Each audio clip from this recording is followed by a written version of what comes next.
enormous amount of ammunition, and they had to. All the shells had to be man-handled in case you dropped one, which was best not to do. And they're being sent back on the landing craft, and I remember now that an arrogant German in front refused to get himself wet, and he took his trousers off and waded out. This is one of the disasters, though, which was an American sort of troop ship, but not a landing craft for taking smaller boats and all of them, and that actually was terrible. It was burnt to bits.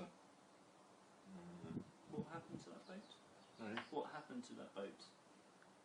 So it was bad. Well, it was just finished, really. I mean, once the boat gets burnt right through, you have one picture of our ship coming off the beach. We've done a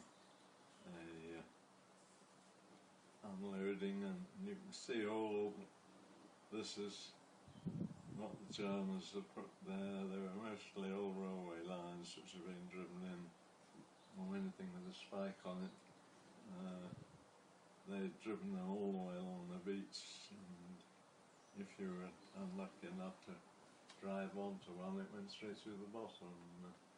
And to make them even a bit happier, they found a whole lot of pre-war shells, and they tied these shells onto these obstacles, so that you got a bonus either a stake through the bottom or blown to bits, one or the other. On, I think, June the 4th, wouldn't it be, 70 years ago? Well, so to give you the story there, we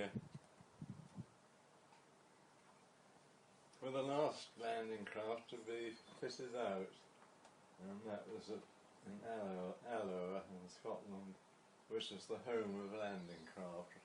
All landing craft, English ones, were built in Scotland, and the ones that the Americans built came over on large ships, and the ships would lift over, and the landing craft would flop into the water.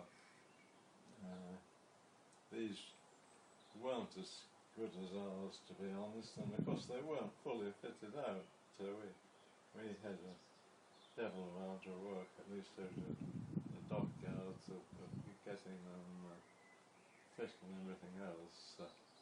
But there happened to be one which